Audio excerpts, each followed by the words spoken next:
The truth about dietary cholesterol, those very words might already stir something inside you.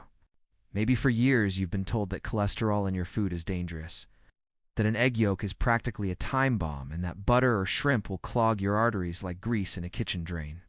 But here's the thing. The truth about dietary cholesterol is far more surprising, it's far more hopeful, and far more liberating than most of us over 50 have ever been told. In fact, what you think you know about cholesterol might not only be outdated, but it might also be standing in the way of your health, your peace of mind, and even your ability to enjoy some of the foods you love. That's why today, I want to take you on a journey, not just through the science, but through the story of how cholesterol got such a bad reputation, what researchers have discovered over the last few decades, and what it really means for you and me, especially as we get older. So, let's peel back the myths and uncover the truth about dietary cholesterol. When I was a kid, I remember my dad's doctor telling him to stop eating eggs. He loved them fried, scrambled, hard-boiled, but the doctor insisted they were bad for his heart. My dad sighed, pushed away his plate, and switched to egg whites. For years, our breakfast table looked a little less colorful. Does this sound familiar? Maybe you, too, gave up certain foods because of warnings about cholesterol. For decades, that was the standard advice. Cut back on cholesterol in your diet, or you'll pay the price with clogged arteries and heart disease. But here's where things get interesting. The science has shifted dramatically. In fact, most modern research shows that dietary cholesterol, the cholesterol you eat, has much less effect on your blood cholesterol than we were once told. That's right. The eggs my dad gave up might not have been the villains after all. Now, don't get me wrong. Cholesterol is still important, and too much of the wrong kind in your bloodstream can be dangerous. But we need to draw a clear line between cholesterol in food and cholesterol in the blood. When you eat an egg yolk, your body doesn't just take that cholesterol and dump it straight into your arteries. Your liver actually makes most of the cholesterol that circulates in your blood, and it adjusts its production depending on what you eat. If you eat more cholesterol, your body often makes less. If you eat less cholesterol, your body might make more. It's a balancing act. And for most people, dietary cholesterol only nudges blood cholesterol levels a little bit, if at all. That's why in 2015, the U.S. Dietary Guidelines dropped the long-standing restriction on dietary cholesterol. For decades, they told Americans to keep it under 300 milligrams a day. Suddenly, that cap disappeared. Why? Because the evidence just wasn't there. Let me pause here to say, this doesn't mean you can go wild on cheeseburgers, butter-drenched lobster tails, or bacon for every meal. That would be missing the point. The real issue isn't dietary cholesterol alone. It's the overall pattern of your diet. The balance between saturated fats, fiber, plant-based foods, and the way your body handles them. But it does mean that maybe, just maybe, some of the foods you've been avoiding unnecessarily could actually fit into a healthy life. And isn't that freeing? Imagine being able to enjoy your Sunday breakfast with eggs again, without guilt. Here's another twist.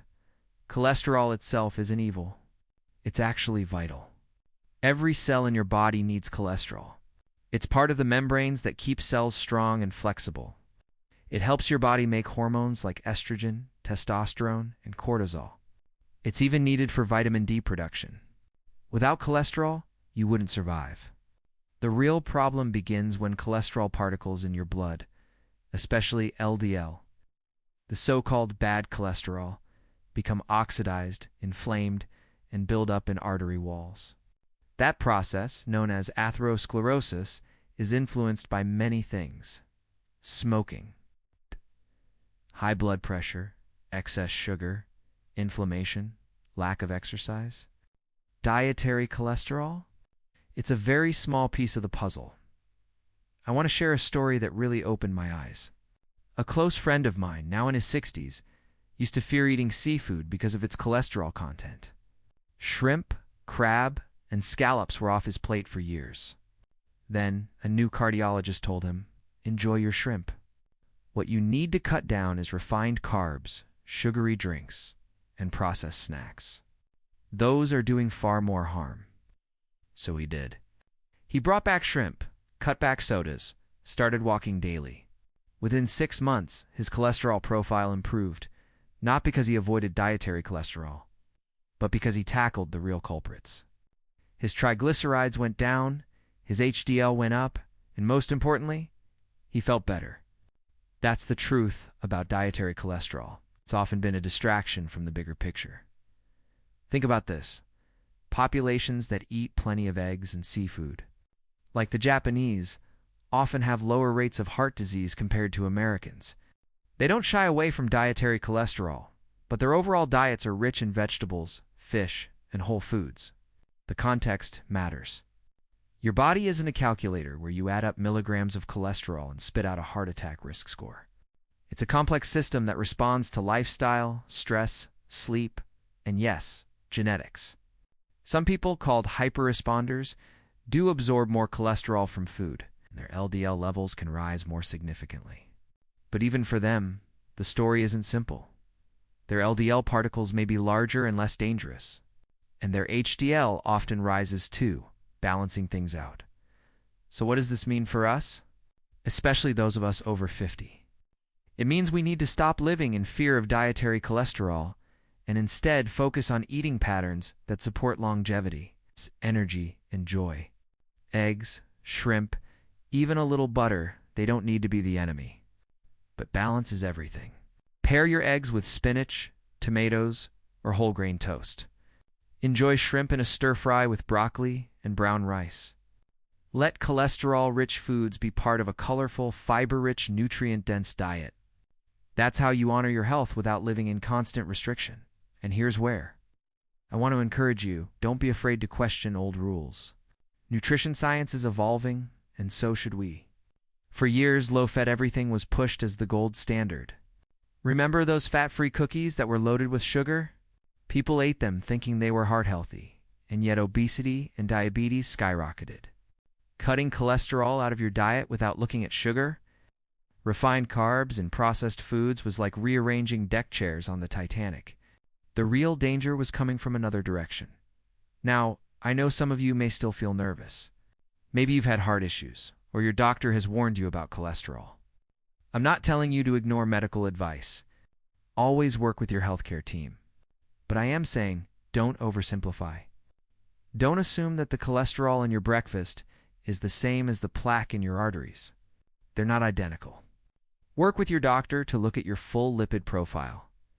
LDL, HDL, triglycerides, particle size, inflammation markers.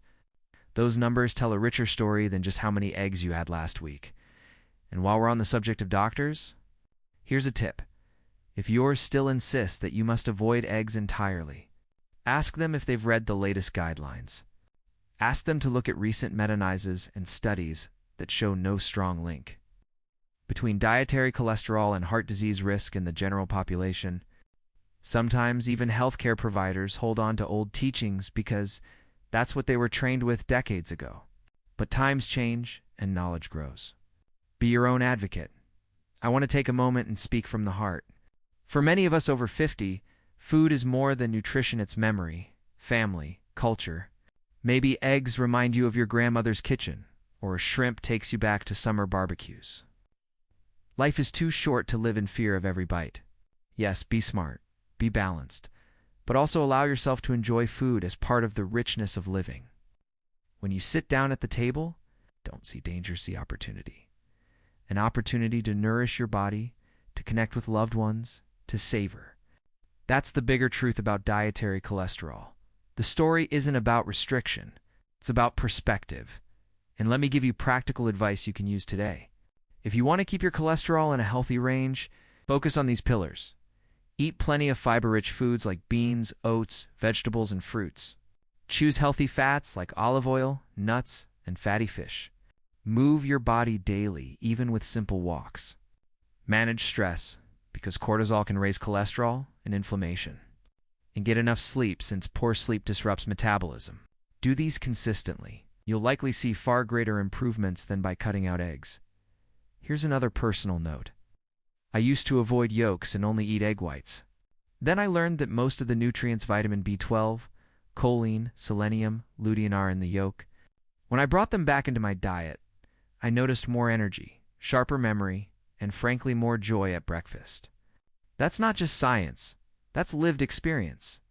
And I bet many of you could feel the same. So where does this leave us? It leaves us with a choice. We can either cling to old myths and keep living with unnecessary fear, or we can embrace the fuller truth, guided by science, experience, and common sense. The truth about dietary cholesterol is that it's not the monster we thought it was. It's part of the complex, beautiful dance of nutrition and health. And when we learn to see the whole picture, we free ourselves from guilt and rediscover the pleasure of eating well.